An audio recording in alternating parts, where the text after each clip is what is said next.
yang karena rahmatnya kita pun masih bisa duduk bersama. Kita memohon kepada Allah Jalla Jalaluh, sebagaimana Dia mengumpulkan kita di rumahnya di sini, Dia kumpulkan kita di surganya kelak. Allahumma salli wa sallim ala abdika wa rasulika Sayyidina wa maulana Muhammadin wa ala alihi wa ashabi ajma'in. Amma ba'd. Ahibati fillah, yang mahasiswa sepertinya sedang ujian.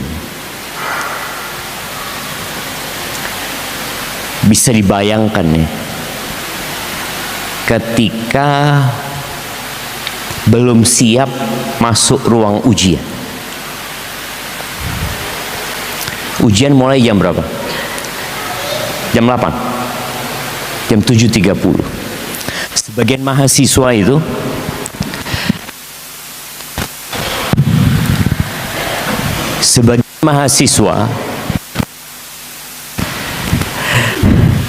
jam 7 jam 7.29 masih buka catatan. Dari semangatnya dia. Kadangkala Ustadz mengumpulkan buku catatan mereka pun nggak tahu mau jawab apa nanti. Dan apabila waktu sudah habis, nampak mahasiswa-mahasiswa atau siswa-siswa yang bersungguh-sungguh biasanya keluar duluan. Artinya yang keluar duluan itu pasti yang pinter atau belum tentu? Belum tentu kan?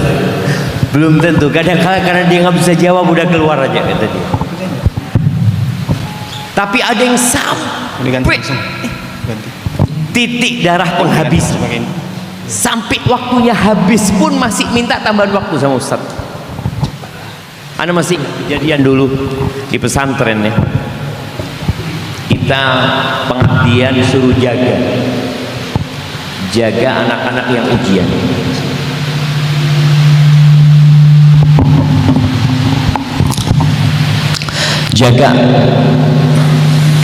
Jaga anak-anak yang sedang ujian. Subhanallah, waktu sudah habis, tapi ustadz yang menjaga belum turun, dan santri yang sedang ngerjakan ujian juga belum turun. Dilihatlah oleh pengawas, ternyata dua-duanya tidur. Jadi ustadznya kecapean nunggu satu anak aja, belum selesai. Nih anak mikir ya sampai tidur. Ahibati fillah, sebagian sedang liburan dan waktu liburan itu akan habis. Sebagian masih belum selesai liburan. Tapi apa yang hendak dikata? Dia harus masuk lagi. Sebagian sedang nulis skripsi dan ada batasan waktu yang ditetapkan. Kalau dia nggak selesai, dia di DO. Tapi kadangkala masih mungkin minta perpanjangan. Makanya sebagian mahasiswa itu skripsinya berapa tahun? Sama dengan kuliah. Iya, kalau nggak salah 4 tahun ya. 4 tahun kuliah, 4 tahun skripsi, Masya Allah. Ahibati fillah, ada yang rumahnya ngontrak, ada yang tinggal di kos-kosan. Dan kita tahu ada waktu di mana dia harus melunasi, atau ada waktu di mana dia harus keluar. Dia mau memperpanjang kontrakannya nggak bisa, mau ditempatin sendiri, sudah harus keluar. Dia ada yang tinggal di hotel, yang berangkat umroh ya kadang-kala, atau yang tinggal di hotel, ada jam check out. Ketika antum nggak keluar di jam check out itu, antum akan ditelepon, ayo keluar. Kadang-kala dikeluarkan dengan paksa. Antum mengatakan, loh, ana mau bayar lagi gitu. Nggak ada. Udah dibooking orang lain. Engkau harus keluar. Ana double, nggak bisa. Engkau harus keluar.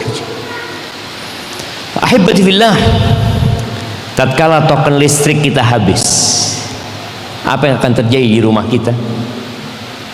Gelap. Antum akan marah sama PLN. Ini kurang ajar PLN katanya. Kenapa antum salahkan PLN? Antum yang nggak ngisi token. Tatkala kuota kita habis, yang biasa berselancar di dunia maya, bagaimana perasaannya ketika dia WA nggak centang-centang? Apa ini seperti itu tadi?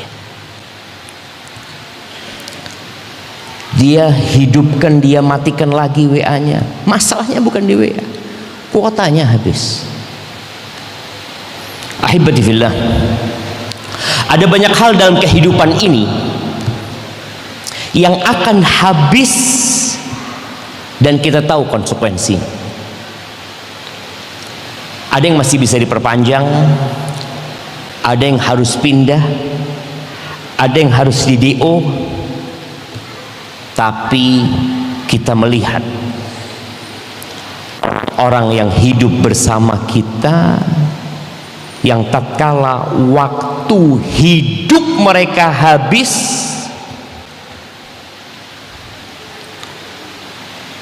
tidak ada yang bisa berbuat apa-apa. Dokter pun angkat tangan. Antum mau laporan ke presiden kita yang punya akses ke seluruh rumah sakit yang ada di Indonesia, yang punya hubungan baik mungkin dengan luar negeri, dia pun nggak bisa berbuat apa-apa. Udah habis waktunya. Saya mau bayar, dia masih punya rumah loh, dia punya tanah luasnya 300.000 hektar. Masa dia mati? Idza jaa ajaluhum la yastakhiruna sa'atan wa la yastaqdimun. Semua kalau waktunya sudah tiba nggak bisa.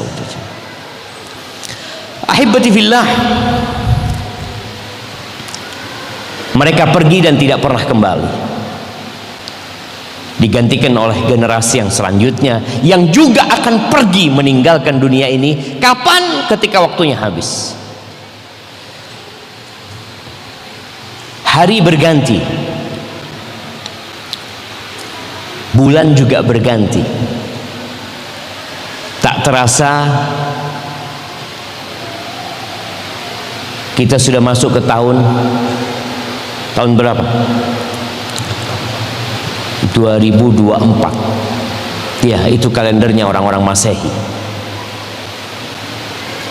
Kita masih berada di bulan Jumadal Akhirah. Malam 22 insyaallah. Insyaallah 68 hari lagi, kalau waktu kita masih ada, kita akan berjumpa dengan Ramadan. Tapi kita lihat bagaimana manusia kemarin merayakan pergantian tahun.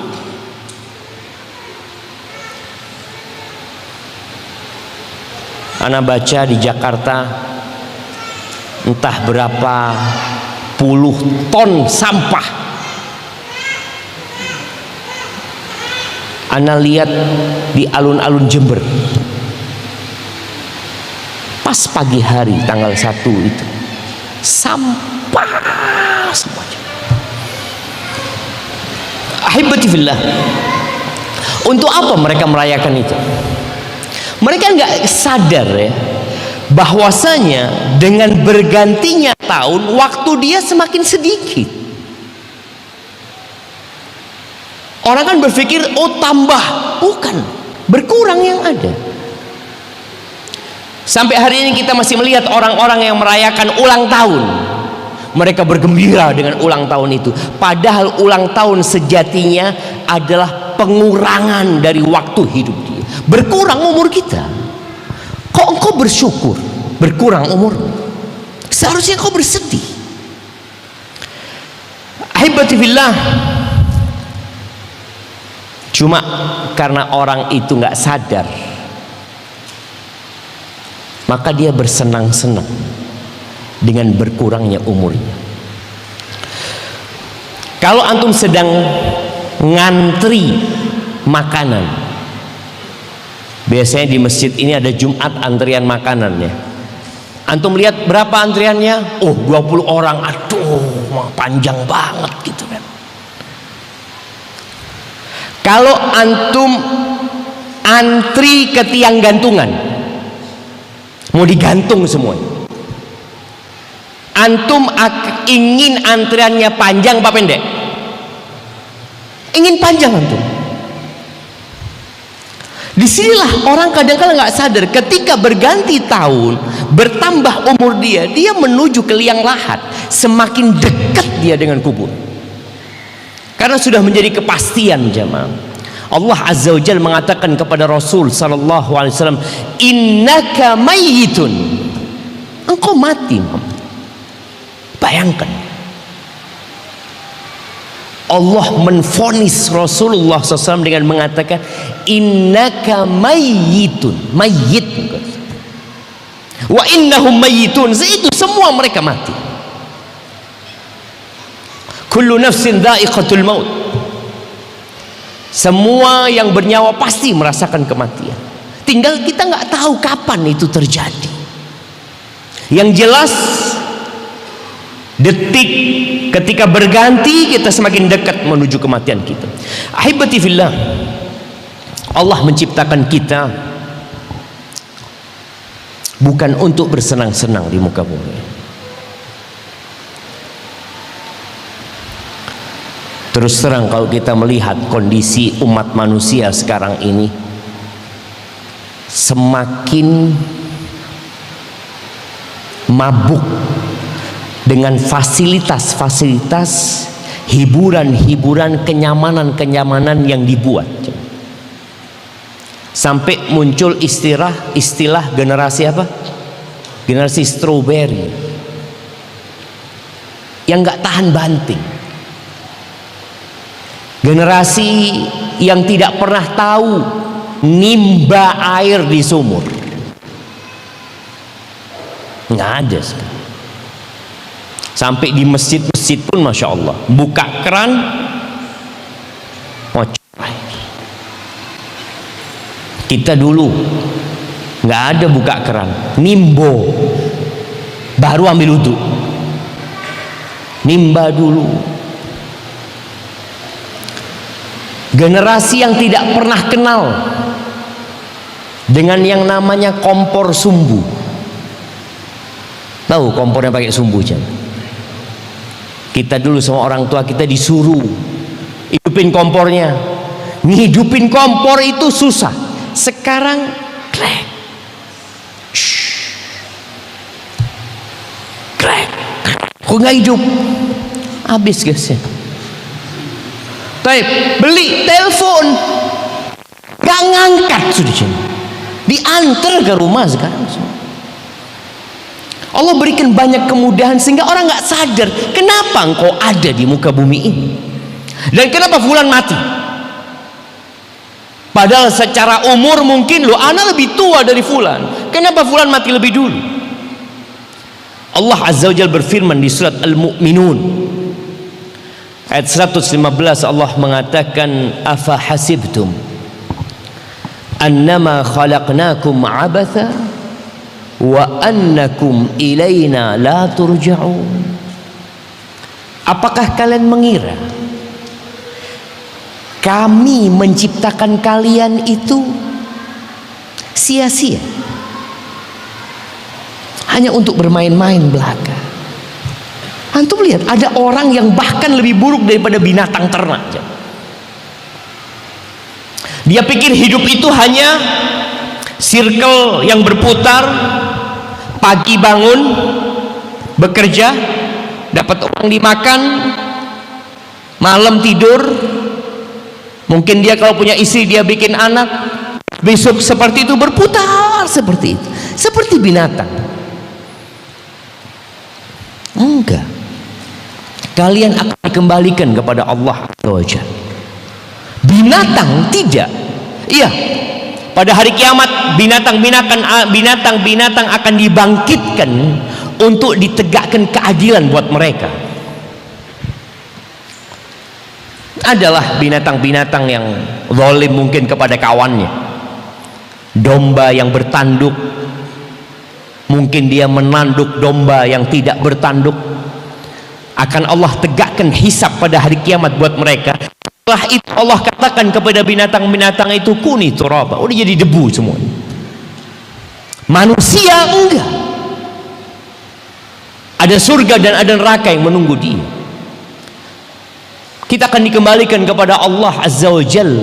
Oleh karena itu, beriman dengan hari akhir jamaah, itu menjadi salah satu poin terpenting di dakwah Nabi alaihi salatu wassalam ketika di kota Mekah. Kalau antum baca juz ammah, antum akan dapatin tentang kiamat, tentang kematian. Antum baca, amma yatasaalun 'anil naba'il 'azim. Tuh, apa yang mereka sedang tanyakan? Tentang berita yang besar, kalau kita bakal dibangkitkan kembali. Enggak siap gitu loh. Orang yang tidak beriman tuh, masa kita kembali? Sampai salah satu di antara orang-orang musyrikin bawa tulang, dia ambil dari kuburan jemaah. Dia bawa tulang, dia hancur. Sallam, may yuhyil 'idhama wa hiya ramim. Apa yang akan menghidupkan tulang yang sudah hancur kayak ini? Mereka nggak percaya bahwa kita punya waktu yang akan habis dan kita akan dibangkitkan kembali.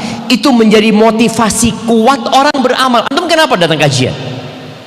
Dapat apa antum datang kajian? Capek. Antum bisa bayangin ya, mau datang ke tempat ini jalannya gelap, apalagi habis hujan, apalagi ada cerita begal. Ahsan online kajiannya. Ada pilihan. Tapi kenapa orang datang? Ada iman. Itu yang datang karena Allah Azza wa Jalla. Allah menggambarkan di dalam Al-Quran Al-Azim bagaimana manusia yang kehabisan waktu. Dia belum siap. Ya, seperti orang yang harus keluar dari rumah kontrakannya, sedangkan dia nggak punya rumah lain, nggak ada pilihan dia. Kata enggak, engkau keluar loh, aku ini belum punya rumah, nggak tahu sudah keluarkan semua barang-barang dia dari sana. Gimana perasaan dia tatkala itu?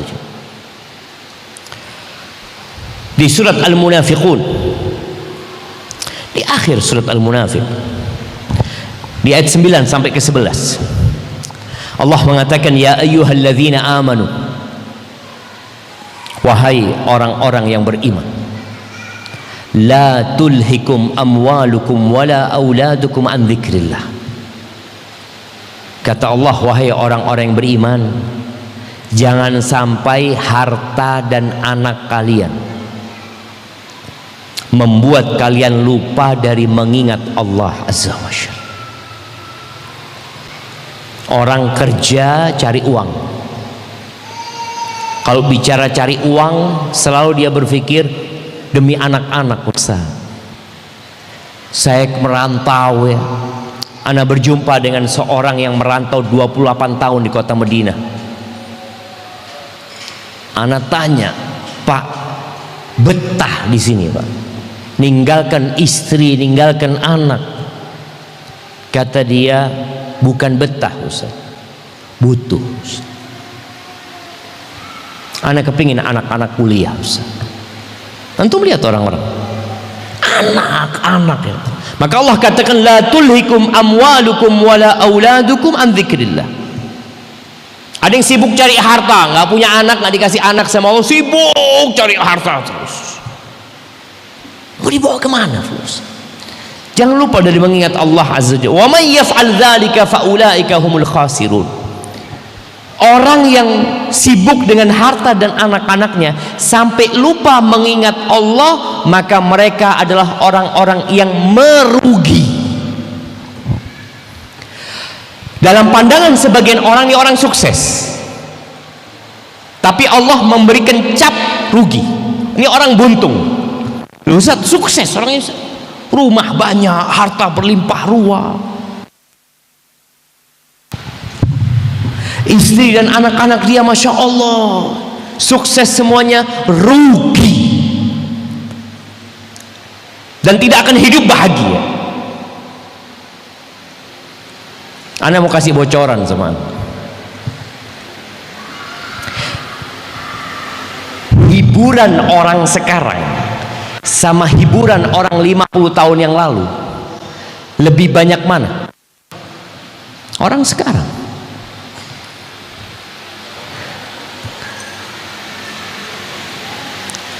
Apakah pertanda orang-orang dahulu nggak bahagia? Orang dulu bahagia, nggak perlu hiburan, nggak perlu mereka. Sampai ada seorang perempuan yang menghibur dirinya, mengatakan, kalau engkau nggak suka diajak jalan sama suamimu, engkau bersyukurlah, karena biasanya orang yang diajak jalan keluar rumah itu stres. Berarti engkau nggak pernah stres kalau nggak diajak jalan. Orang-orang dahulu apa hiburan mereka jemaah? Listrik tidak ada, malam habis isya istirahat, tapi mereka bahagia. Di sini semakin banyak hiburan pertanda orang itu nggak bahagia. Nyoba ini, diberikan semuanya. Dulu orang hiburan nonton bioskop, mungkin seminggu sekali. Sekarang tiap hari di tangannya. Terus. Dan nggak bahagia. Tadi ketika orang lalai dari mengingat Allah, pastikan orang ini minal khasirin. Pastikan. Kenapa? Allah mengatakan, ala bidzikrillah tatmainnul qulub. Bahagia itu dengan mengingat Allah. Ketika sudah nggak ingat Allah, nggak ada bahagia. Lalu Allah mengatakan, wa anfiqu mimma razaqnakum min qabli an ya'tiya ahadakumul maut. Infakkan dari rizki yang diberikan kepada kalian, yang kami berikan kepada kalian, sebelum datang kematian kepada salah seorang di antara kalian. Fayaqul, nih ketika waktu dia habis, dia mengatakan, fayaqula rabbi laula akhartani ila ajalin qarib. Dia mengatakan, wahai Rabbku, kalau engkau tunda umurku sedikit aja, deket aja. Kepingin apa dia? Fa asaddaq wa akum minas sholihin. Aku ingin sedekah, aku ingin jadi orang-orang soleh. Misalnya dia, rumah dia bangun, perusahaan dia dirikan, harta dia banyak di rekening, tahu-tahu dia mati. Dia ngelihat itu semua ditinggalkan sama dia, maka dia punya keinginan, ingin sedekah, dia ingin sedekah. Fa asaddaq wa akum minas sholihin, ingin jadi orang soleh. Tapi apa kata Allah? Wala yuakhirallahu nafsan idza jaa ajaluha wallahu khabirum bima ta'malun. Enggak ada sudah. Kalau Allah sudah tetapkan, enggak mungkin ditunda. Dan Allah Maha tahu dengan apa yang dilakukan oleh manusia. Ahibati fillah, Allah ceritakan tentang neraka di surat Fatir ayat 37 tentang orang-orang yang waktunya habis, kemudian dia ternyata masuk ke neraka. Allah mengatakan wahum yastarikhuna fiha, mereka teriak-teriak di neraka, memanggil Allah Azza wa Jalla, Rabbana, Rabbana, wahai Rabb kami, wahai Tuhan kami. Apa yang mereka inginkan? Akhrijna, keluarkan kami ya Allah, keluarkan kami, kembalikan ke dunia kami ya Allah. Mereka mau ngapain? Na'mal salihan ghairal ladzi kunna na'mal, untuk beramal soleh ya Allah, keluarkan kami ya Allah. Tadi jemaah, ketika di dunia waktu kita habis, kita bisa minta perpanjangan. Antum nggak naik kelas, antum bisa ngulangin, bisa. Tapi ketika sudah selesai waktu antum habis, nggak ada. Mereka teriak-teriak minta dikeluarkan, ingin na'mal salihan, nggak berpikir untuk bermain-main, nggak berpikir mau jalan-jalan, nggak berpikir mau berlezat-lezatan. Yang ada na'mal salihan ghairal ladzi kunna na'mal, beramal soleh tidak seperti yang dulu kita amalkan. Apa jawab Allah Azza wa Jalla? Awalam nu'ammirkum, bukankah kami sudah berikan waktu kepada kalian?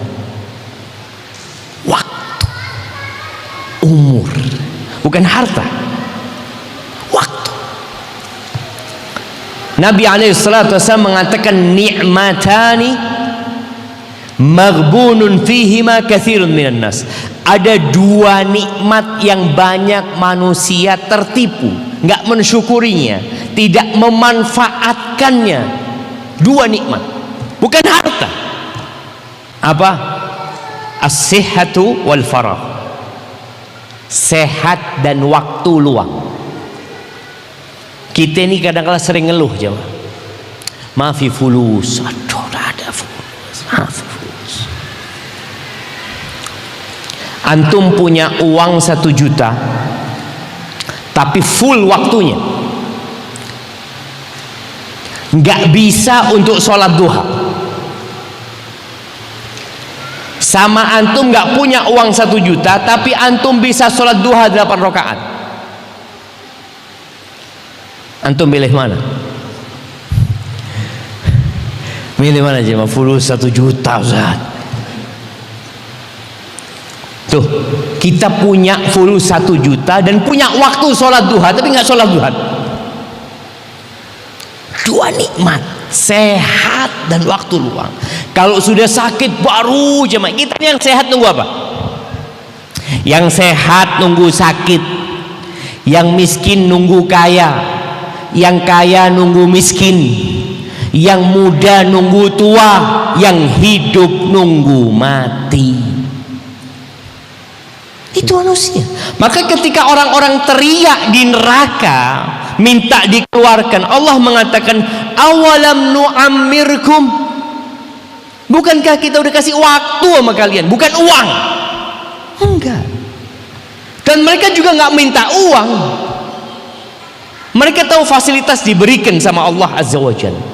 Mereka mau beramal soleh. Mereka butuh apa? Waktu. Mereka butuh waktu. Kata Allah, udah selesai waktunya, udah kami berikan kepada kalian. Ma yatadzakkaru fihi man tadzakkar. Tapi nggak ada yang mau ngingat. Orang sibuk dengan dunia. Wa ja'akumun nadhir, dan datang kepada kalian peringatan. Ini peringatan Allah para rasul, penerus para rasul. Kematian orang-orang itu juga peringatan. Dan di antara makna nadhir asy-syai', uban. Orang itu kalau sudah beruban, ya seharusnya dia lebih tahu diri. Ketika antum bercermin, wis tuwek aku yo. Iya. Ada orang yang ubannya sampai alisnya berubah. Ja'akumun nadhir. Fadzuqu fama lidh-dhalimina min nasir. Udah rasakan itu azab. Kenapa? Allah udah kasih waktu buat kalian. Makanya kalau kita bicara lihat waktu, Allah itu seringkali bersumpah dengan waktu. Karena modal orang hidup itu bukan harta, tapi waktu. Allah bersumpah wadduha wal fajr wal asr wal lail.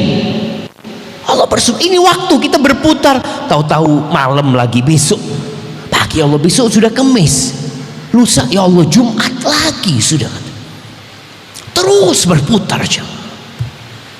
Makanya kadang-kadang ada orang MC mengatakan untuk mempersingkat waktu. Di mana waktu bisa dipersingkat? Gak ada.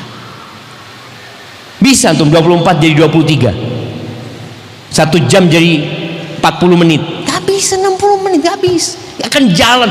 Antum bisa ngambil baterainya jam, bisa. Antum ambil baterainya jam, alhamdulillah waktunya berhenti Ustaz. Tidak. Jamnya yang berhenti, waktunya terus berputar. Ahibati fillah, di surat Al-Mu'minun ayat 99 dan 100, Allah menyebutkan tentang bagaimana kondisi orang-orang kafir, orang-orang yang menzalimin dirinya ketika waktu mereka habis. Allah mengatakan hatta idza jaa ahadahumul maut, sampai ketika datang kematian kepada mereka. Ini bukan kiamat, bukan kiamat. Sebagian orang mengatakan oh kiamat masih jauh, masih belum. Orang yang mati kiamat dia sudah terjadi. Kiamat selesai sudah dia. Dia akan masuk ke kuburannya, diantarkan oleh keluarganya ke sana, ditinggal di sana, selesai. Dia benar-benar merasakan kesendirian di sana. Imma azab wa imma nikmat. Nih, ketika datang kematian kepada salah seorang di antara mereka, apa yang mereka ucapkan? Qala rabbirji'un. Ya Allah, balikan aku ya Allah. Mau apa dia? La'alli a'malu salihan fima tarakt. Aku ingin, Allah, yang gak aku kerjakan, yang aku tinggalkan, aku ingin berubah, aku ingin jadi orang baik. Mungkin kalla, enggak ada. Makanya sekarang kok bisa? Selama hayat masih di kandung badan, engkau bisa berubah untuk jadi lebih baik. Masih punya waktu gitu. Baliknya ada pembatas antara dunia dan alam barzakh tadi. Sampai kiamat dia akan berada di alam barzakh itu. Ahibati fillah, kita nih seringnya, apalagi sekarang dengan WA, sering dapat informasi tentang orang-orang yang waktunya habis. Fulan, anaknya fulan, bapaknya fulan, suaminya fulan, ponakannya fulan. Bas, kita dengar. Bahkan sebagian kita mensolatin jenazah itu. Datang dia mensolatin jenazah. Orang ini habis. Kita lihat bagaimana keluarganya datang juga mengantarkan ke kuburan. Kemudian kita juga ikut mengantarkan dia ke kuburan. Tapi banyak yang nggak ngambil pelajaran. Antum habis ngantarkan jenazah, mau ngantarkan jenazah sore, malamnya sholat malam nggak antum? Atau biasa aja gitu. Habis ngantar jenazah, antum sholat qobliyah ba'diyahnya semangat enggak? Habis ngantar jenazah, ngelihat orang yang waktunya habis, antum jadi rajin sedekah enggak? Sebagian enggak. Bahkan tidak ada perubahan sikap di diri dia. Rasulullah sallallahu alaihi wasallam dalam hadis riwayatkan Imam Bukhari dan Muslim, beliau mengatakan idza wudi'atil jinazah Fahtamalaha ar-rijalu ala a'naqihim. Apabila jenazah diletakkan, kemudian dipikul sama laki-laki di pundak mereka. Fa in kanat salihatan, kalau jenazahnya ini jenazahnya orang soleh, maka dia akan berkata qaddimuni, qaddimuni. Dia kalau nggak mau balik ke dunia, enggak, dia mengatakan segerakan aku, cepatkan aku, cepatkan aku. Maka jenazah itu ingin dicepatkan kalau soleh. Wa in kanat ghaira salihah, kalau jenazah itu bukan orang soleh, qalat ya wailaha aina yadhhabuna biha. Mau dibawa kemana aku ini? Mau dibawa kemana badanku ini? Yasma'u sautaha kulla syai' illa al-insan. Semua dengar suaranya jenazah kecuali manusia. Walau sami'ahal insan la sa'id. Kalau manusia dengar jenazah ini ngomong jemaah, maka dia akan pingsan. Usaid ibn Khudair, sahabat Nabi, dia mengatakan ma syahidtu janazatan fahaddathatni nafsi bi syai' siwa ma huwa maf'ulun bihi wa ma huwa sa'irun ilaihi. Nggak pernah aku ngantarkan jenazah kecuali yang ada dalam benakku itu dua: apa yang akan dilakukan kepada orang ini di kuburan sana, orang ini mau kemana nanti.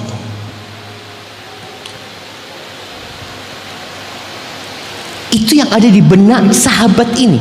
Jadi ketika ngantarkan jenazah, yang dia pikirkan, kira-kira orang ini diadab apa dikasih nikmat. Itu yang dalam benak dia. Sebagian kita enggak, ya sudah selesai nguburkan ditinggal. Yang penting sudah selesai melaksanakan hak saudaranya. Hakul muslim alal muslimi sid. Hak muslim sama muslim lainnya ada 6. Kalau mati antarkan, bas anak antarkan. Kematian itu pelajaran buat kita. Bahkan Nabi SAW nyuruh kita ziarah kubur supaya ingat dengan kematian. Karena orang kalau sudah mati, putus segala kenikmatan dia. Al-A'mash, seorang tabi'in, dia mengatakan kunna nashhadul janaiz. Ini di masanya tabi'in, tadi di masanya sahabat, ini masanya tabi'in. Dia mengatakan kita dulu ngantarkan jenazah ya. Fala nadri man nu'azzi. Kita nggak tahu mau takziah sama siapa. Biasanya kan di kuburan itu ada keluarganya yang kita katakan ahsanallahu azab, azzamallahu ajrak, kita doakan dia ya. Kata Amas, kita ini nggak tahu mau mengucapkan bela sungkawa kepada siapa di kuburan itu. Loh, kan kelihatan. Apa katanya Amas? Li huznil jami'. Kuburan itu semua yang ngantarkan sedih semuanya. Semuanya sedih. Sekarang kita ke kuburan yang di sana kalam-kalam urusan dunia, yang di sana ngeke-ngeke, sampai yang gali kuburan yang nyangkul itu pun ketawa-ketawa, ayo ini itu di kuburan cuman sudah nggak ada nasihat lagi buat dia. Apa kamu dapat nasihat di masjid orang kayak gini? Kuburan dia lihat saudaranya habis waktunya dan dia ketawa-ketawa, dijadikan bahan gurauan. Muhammad ibn Saleh At-Tammar, dia menceritakan tentang Safwan bin Sulaim. Safwan bin Sulaim seorang tabi'in, disebutkan oleh Imam Adz-Dzahabi dalam kitabnya Siyar A'lamin Nubala tentang Safwan bin Sulaim. Al-Imam Al-Thiqah Al-Hafidh Al-Faqih, ini seorang imam yang thiqah, hafidh, dan orang faqih yang ngerti sama agama ini. Dia di Madinah. Di antara yang disebutkan oleh Al-Imam Al-Dhahabi, kana Safwan bin Salim atau Sulaim ya. Safwan bin Sulaim atau Salim ya. Dia kalau sholat malam di waktu musim dingin, sholatnya di atas loteng. Tambah kedinginan. Dia lakukan itu. Wa fi shaif fi batnil bait. Kalau di musim panas di tengah-tengah rumah, kepanasan. Dia pokoknya berusaha yatayaqqad bil har wal bard supaya dia nggak tidur. Orang kalau kedinginan akhirnya nggak tidur dia. Orang kepanasan nggak tidur. Antum merasakan di rumah.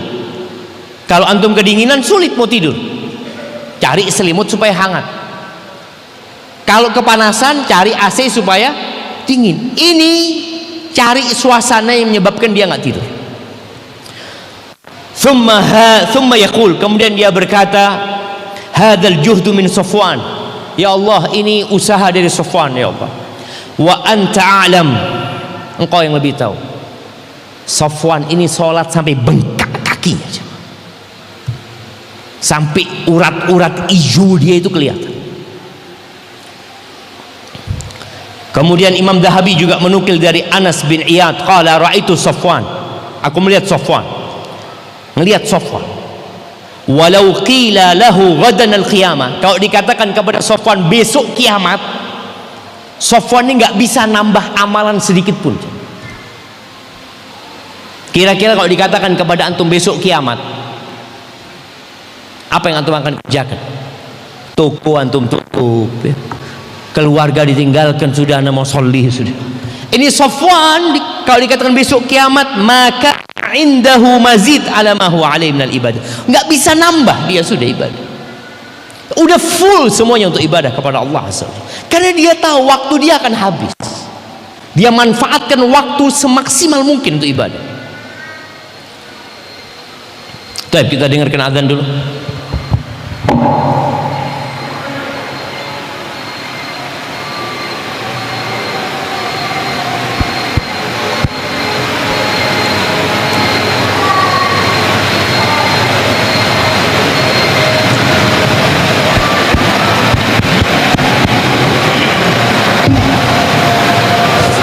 Allahu Akbar, Allahu Akbar, Allahu Akbar, Allahu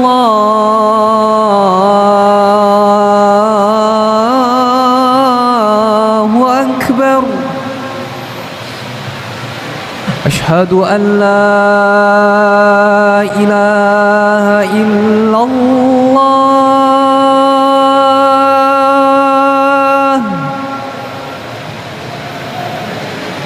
أشهد أن لا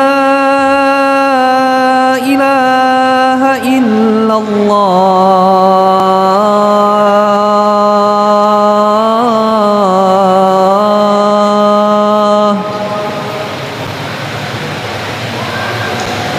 أشهد أن محمدا رسول الله.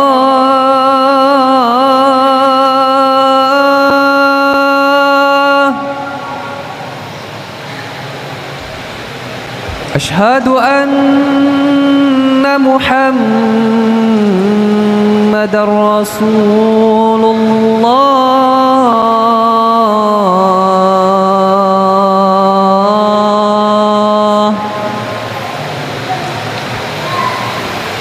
حي على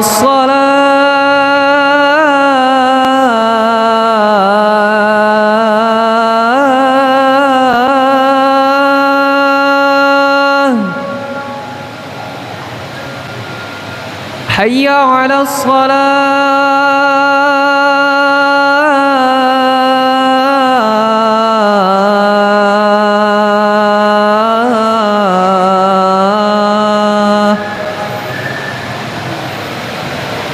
حي على الفلاح.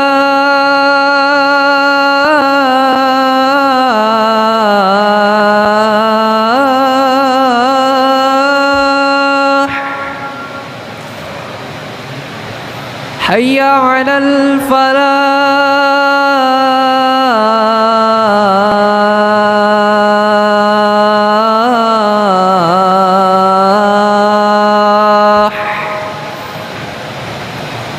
الله أكبر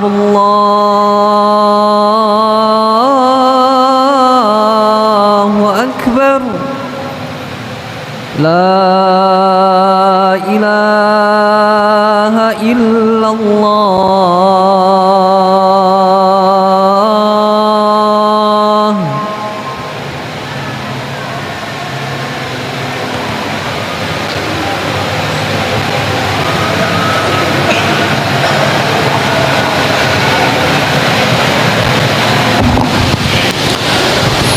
Allahumma salli wa sallim ala nabiyyina Muhammad. Baik, cerita Muhammad bin Saleh Tammar tentang Safwan ibn Sulaim atau Salim ya. Ya'til Baqi fayamurru bi. Safwan ini biasa datang ke kuburan Baqi. Kan dia di Madinah. Biasa datang ke kuburan Baqi, biasa yang lewatin aku. Fattaba'tuhu dzata yaumin. Suatu hari aku ikutin Safwan. Wa qultu la anzuranna ma yasna. Aku kepingin tahu ngapain sih dia di Baqi itu. Ini ziarah kubur. Fa fataha ra'sahu. Dibuka penutup kepalanya ya. Mungkin imamahnya dia buka. Kemudian dia duduk di Baqi sana. Falam yazal yabki hatta rahimtu. Nangis terus Safwan sampai aku kesian. Kata Muhammad Tammar ini. Wa dhanantu annahu qabru ba'di ahli. Aku pikir itu kuburan salah satu kerabatnya. Maka dia nangis sedih mungkin karena yang mati kerabatnya. Sudah. Wa marra bi maratan ukhra. Di hari yang lainnya lewat lagi nih Safwan. Fattaba'tu. Aku ikutin lagi. Faqa'ada ila jambi qabri ghairi. Sekarang aku lihat dia duduk di kuburan yang lainnya. Fa fa'ala mithla dzalik. Nangis lagi dia di situ. Bingung jadinya Muhammad bin Saleh Tammar. Kuburannya siapa ya? Kemarin nangis di kuburan situ, sekarang nangis di kuburan sini. Akhirnya Muhammad bin Saleh Tammar cerita kepada Muhammad ibn al-Munkadir, seorang tabi'in. Dia cerita kepada Muhammad ibn al-Munkadir. Dia mengatakan, wa qultu lahu innama dhanantu annahu qabru ba'di ahli. Aku pikir itu kuburan kerabatnya mungkin, kata dia. Apa kata Muhammad bin Munkadir? Kulluhum ahluhu wa ikhwatuh. Semua yang di Baqi itu saudaranya dia, kerabatnya dia, semua yang di kuburan Baqi itu. Innama huwa rajulun yuharriku qalbuhu bi dzikril amwat kullama aradat lahu qaswa. Safwan ini orang yang hatinya selalu tergerak untuk mengingat orang-orang yang mati ketika ada kekerasan di hatinya, ada qaswa. Maka di antara faedah ziarah kubur, kata Nabi SAW, adalah melembutkan hati. Antum kalau urusannya sama pekerjaan aja, ngitung fulus ya, gaji orang, terus ngurusin keluarga, ngurusin anak, ngurusin istri, makan ini itu, hati bisa keras. Ziarah kubur termasuk yang melembutkan hati. Safwan melakukan itu. Thumma ja'ala Muhammad yamurru bi fayatil Baqi. Ceritanya Ibn Tammar ini, setelah dia cerita, sekarang yang lewat bukan Safwan, tapi Muhammad ibn al-Munkadir yang diceritai. Loh, kok engkau sekarang yang lewat? Gantinya Safwan. Fasallamtu alaihi dzata yaumin. Suatu hari aku ucapkan assalamualaikum kepada dia. Faqala, orang itu berkata, ama nafa'atka mau'idatu Safwan. Apa enggak berguna buat engkau nasihatnya Safwan? Engkau ngelihat Sofwan melakukan itu, kenapa engkau tidak melakukan itu juga? Sebagian kita ziarah kubur, ngantarkan jenazah, dak ingat mati, maka engkau perlu ziarah kubur. Dak harus cari kuburannya keluarga. Kan orang berpikir, ana nanti mau ziarah kuburan abah ana, kuburan ponakan ana, kuburan embah ana. Lah, nggak harus kuburan orang yang antum kenal. Semua yang dikubur di orang Islam itu saudara antum. Ziarah kubur untuk ingat mati. Kemudian ada ungkapan Al-Auza'i. Al-Auza'i rahimahullah, salah satu ulama terkenal ya. Dia berkata, jitu ila Beirut. Suatu hari aku berangkat ke Beirut, ibu kota Libanon. Urabit fiha, aku ingin murabatah di sana, menjaga perbatasan, karena kita tahu termasuk perbatasan negeri Islam sama orang-orang Salibin pada waktu itu adalah di Libanon sana. Falaqitu sauda, aku ketemu dengan budak warnanya hitam. Indal maqabir, di kuburan. Fakultu laha ainal imarah, ainal imarah, maksudnya mana kota yang banyak bangunan ini itu ya. Qalat, kata perempuan ini, anta fil imarah, engkau sekarang berada di tempat pembangunan. Loh, kuburan kok tempat pembangunan? Kuburan tidak ada apa-apa kan. Wa in aradtal kharab fa baina yadik, kalau engkau ingin kehancuran, lurusan di depanmu. Sahih. Antum kau lihat gedung-gedung yang dibangun ini bakal hancur semua. Orang bangun rumah tuh, lihatlah perumahan ini, bangun rumah, bakal hancur semua. Jadi kalau bicara membangun, bangunlah kuburan antum. Ketika ada seorang khalifah yang bertanya kepada Abu Hazim di kota Madinah, salah satu khalifah dari Abbasiyah atau Umayyah, dia bertanya, malana nakrahul maut, kenapa kita kok nggak suka dengan kematian? Ya kata dia, kita nggak suka pindah dari rumah yang bagus menuju ke rumah yang hancur. Siapa yang mau? Kan orang banyak membangun dunianya, lupa membangun kuburannya dengan amal soleh. Ya dia mau pindah, ya ndak seneng jamaah. Kalau antum pindah dari rumah yang jelek, antum pindah dari rumah yang bocor ini, itu dikatakan loh, antum itu loh, rumahnya antum yang bagus itu, bismillah, lari antum ke sana. Tapi karena kebanyakan orang tidak membangun rumah masa depan dia, jadi kalau bicara masa depan, dunia ini tidak punya masa depan. Orang masa depan, nggak ada masa depan dunia ini. Allah sudah menetapkan idza samaun syaqqat wa adzinat li rabbiha wa huqqat wa idzal ardu muddat wa alqat ma fiha wa takhallat wa adzinat li rabbiha wa huqqat. Hancur semua, nggak ada masa depan. Orang bicara future, apa masa depannya dunia ini? Inna ja'alna ma 'alal ardi zinatan laha linabluwahum ayyuhum ahsanu amala wa inna, ini kalau bicara masa depan bumi ini. Orang membangun masa depan 2030, 2045, 2000, nggak tahu berapa sudah. Wa inna la ja'iluna ma 'alaiha sa'idan jurusa, akan jadi debu, akan jadi tanah yang kering kerontang. Itu masa depan bumi ini. Maka jangan cerita masa depan tentang bumi ini. Kalau bicara masa depan ini kayak perempuan hitam ini, kok kalau mau kehancuran itu, lihat tuh kota itu kehancuran. Masa depan ini, kuburan ini masa depan. Ahibati fillah, apa yang menyelamatkan kita agar kita tidak sampai kehabisan waktu kemudian baru ingin berubah, ingin beramal soleh? Ibnul Qayyim rahimahullahu ta'ala beliau menyebutkan di antara tips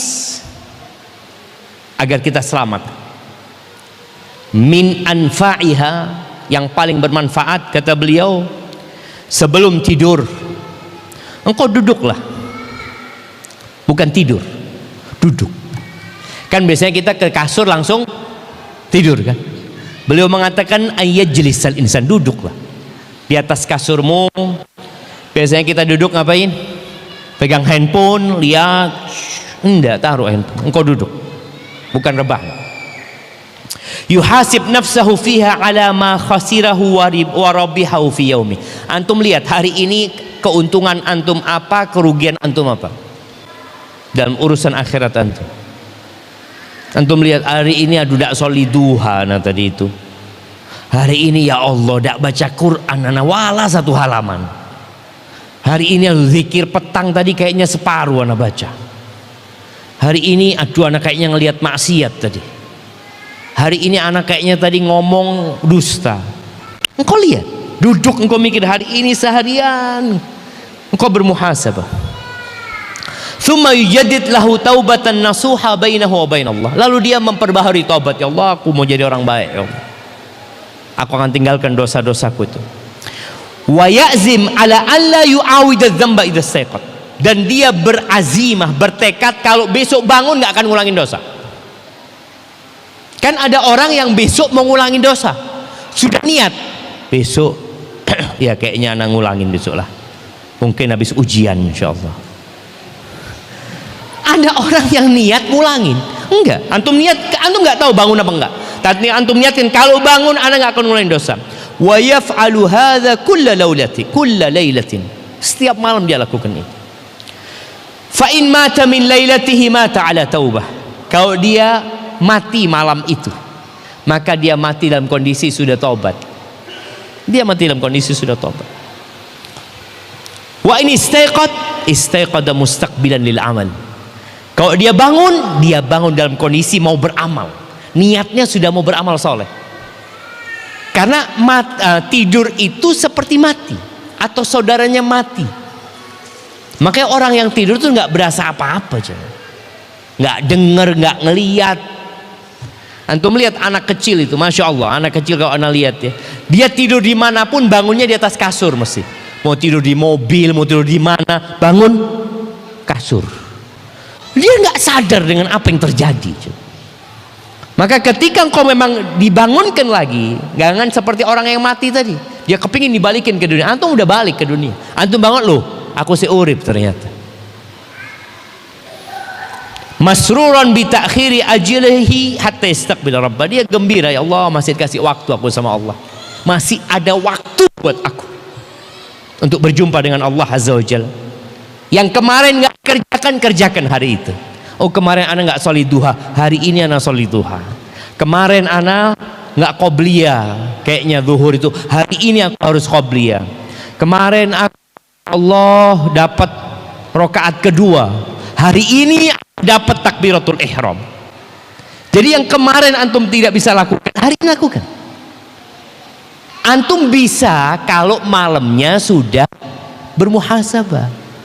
Kalau enggak ya tetap antum tidak merasa rugi apa-apa. Oh no, alhamdulillah Ustaz, alhamdulillah. Dosa ya biasa, semua orang berbuat dosa. Ada orang-orang kayak gitu. Walaysa min hadhihi taubah. Beliau kan enggak ada yang lebih bermanfaat buat hamba daripada taubat dia ini. Apalagi setelah itu antum baca zikir sebelum tidur. Dibaca zikir-zikir sebelum tidur yang diajarkan Nabi SAW.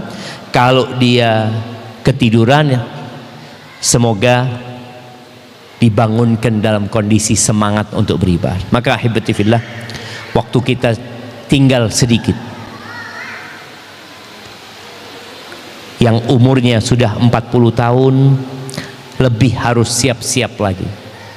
Yang masih muda jangan berpikir yang tua mati duluan.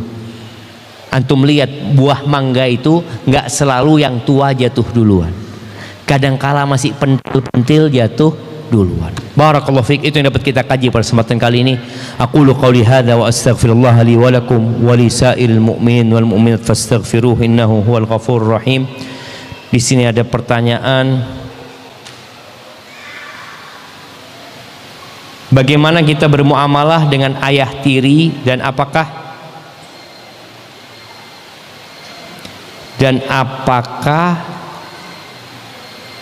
perempuannya mahram, dan apakah dengan keluarga perempuannya mahram dengan ayah tiri. Ayah tiri ini suaminya ibu. Suaminya ibu itu mahram kalau ini anak perempuan, tapi keluarganya, saudara-saudaranya suaminya ibu bukan mahram. Barakallahu fikum. Saya punya istri, dia selalu disakiti oleh saudara-saudaranya. Sebagai suami, saya tidak terima istri saya selalu dibuat menangis oleh saudara-saudaranya. Karena itu saya larang istri dan anak-anak saya untuk berkunjung ke rumah mereka, dan saya perintahkan untuk menghindar dan tidak menjawab panggilan mereka saat bertemu. Tidak usah direken. Kalau istri dan anak-anak saya tetap ngotot bicara dengan mereka, maka saya yang akan pergi dari rumah. Benarkah sikap dan tindakan saya ini?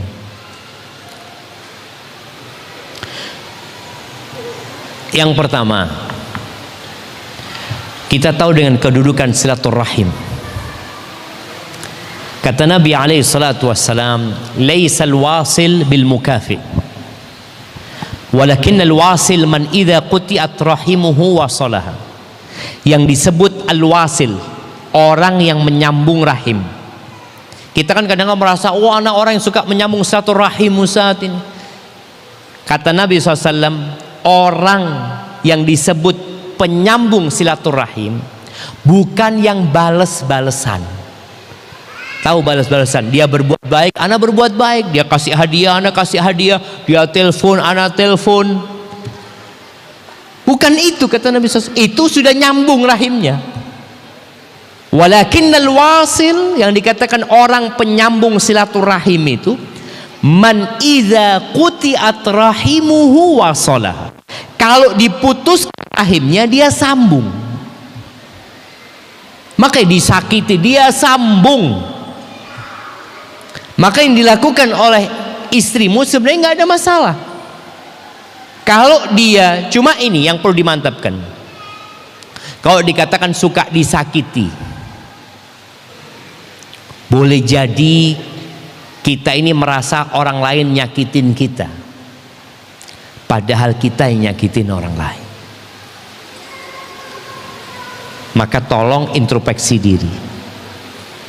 Kalau dikatakan disakiti sama mereka sampai menangis, sampaikan kepada istri. Gak usah direken. Artinya omongan mereka gak usah dimasukkan ke hati. Allah mengatakan idfa' billati hiya ahsan. Balaslah keburukan itu dengan kebaikan. Fa idzal ladzi bainaka wa bainahu adawatun ka'annahu waliyyun hamim. Permusuhan yang terjadi dengan engkau terus berbuat baik, itu insyaallah akan berubah menjadi persahabatan yang hangat. Maka di sini yang antum harus didik istri antum, nggak apa-apa. Umpamanya hanya saja jarang-jarang ke sana kalau memang membuat masalah. Kok sampai disakiti? Apa alasannya? Dicari tahu. Maka kemudian menjaga jarak boleh tapi tidak memutuskan. Menjaga jarak boleh tapi tidak memutuskan. Apalagi anak-anak tetap ngotot bicara sama mereka. Kalau mereka mau, antum nggak usah ribut. Dulurnya dia, artinya saudaranya dia gitu loh. Dia mungkin sabar, walaupun kadang-kala perempuan itu sabar bukan berarti nggak nangis ya, Mak. Tangisan itu bukan berarti tidak sabar. Nabi alaihissalatu wassalam menangis ketika meninggal putranya Ibrahim. Beliau mengatakan innal aina la tadma, mata meneteskan air. Tapi kita tidak mengucapkan kecuali yang diridhai Allah Azza wa Jalla. Salah satu bentuk bakti anak ketika orang tua sudah meninggal adalah mendoakannya. Bagaimana hukumnya mendoakan orang tua yang dulu semasa hidupnya berbuat praktek kesyirikan? Beliau dulu masih kadang-kadang sholat, namun membuka praktek perdukunan, pengobatan alternatif, mengobati kesurupan dengan bantuan jin, juga memelihara keris yang dipercaya dapat mendatangkan manfaat. Bolehkah kami anak cucu mendoakan ampunan untuk orang tua yang demikian? Barakallahu fiik. Ahibati fillah. Yang pertama, kita tahu kesyirikan itu ada dua. Ada syirik besar, ada syirik kecil. Apabila syirik yang dilakukan oleh orang tua sudah mengeluarkan dia dari agama Allah, maka secara hukum ya nggak boleh didoakan. Tapi kalau masih muslim tapi dia melakukan kesyirikan kecil, bicara jimat, orang yang punya jimat itu syirik besar, syirik kecil. Nah, bisa besar, bisa kecil. Kalau dia jimat itu hanya untuk perantara, apa bahasanya? Wasilah ya, apa katanya mereka? Iya, cuma syarat, tetaplah Ustaz, yang mendatangkan manfaat ya Allah lah, yang menolak mudarat Allah. Ini cuma sarana Ustaz. Itu tidak sampai keluar dari Islam. Tapi kalau dia meyakini ini yang dapat mendatangkan manfaat dan mudarat, nah itu yang dapat mengeluarkan dia dari agama Allah Azza wa Jalla. Maka yang perlu dipastikan, kayak tadi umpamanya dia mengobatin kesurupan, boleh mengobatin orang kesurupan, kemasukan jin itu. Hanya saja ketika dia minta tolong sama jin di sini juga perlu diperhatikan apakah dia sampai ke tingkat kesyirikan atau enggak. Maka jangan bermudah-mudahan menghukumi orang melakukan kesyirikan. Boleh jadi kita tahu itu syirik berdasarkan hadisnya, iya, berdasarkan dalilnya. Tapi tadi apakah sudah mengeluarkan dari agama Allah atau tidak? Ada yang sampai keluar dari agama Allah, minta tolong sama jin, sampai menyembah jin, sampai dia ya sujud untuk jin tersebut umpamanya. Ada banyak dukun-dukun yang sampai memang keluar dari agama Allah Azza wa Jalla. Ketika seperti itu maka nggak bisa anak doakan orang tuanya yang mati di atas kesyirikan. Barakallahu fikum. Ini pertanyaan terakhir. Ketika ibu istri kita meninggal dunia, apakah istri kita boleh langsung pulang ke rumah orang tuanya tanpa izin suami? Ya tetap izin sama suaminya. Izin sama suaminya. Izin sama suami ini ada dua, ada izin umum, ada izin khusus. Izin umum ini dari awal sudah istri boleh, engkau kalau punya perlu apa ya fadhol keluar, sudah nggak perlu izin aku kalau mendesak seperti itu. Ya sudah nggak perlu izin. Tapi ada izin khusus. Artinya kalau engkau mau keluar kota, engkau harus kasih tahu aku. Atau ada suami yang mengatakan engkau mau keluar rumah, ke rumah tetangga pun pamit sama aku. Ya, berarti dia harus izin sama suami. Jadi kalau bisa izin tetap para istri, dia harus izin sama suaminya, menghormati suami sebagai pemimpin buat dia, sebagai surga dan neraka dia. Barakallahu fiik. نلتقي بكم على خير يا جماعة. سبحانك اللهم وبحمدك أشهد أن لا إله إلا أنت أستغفرك وأتوب إليك. السلام عليكم ورحمة الله وبركاته.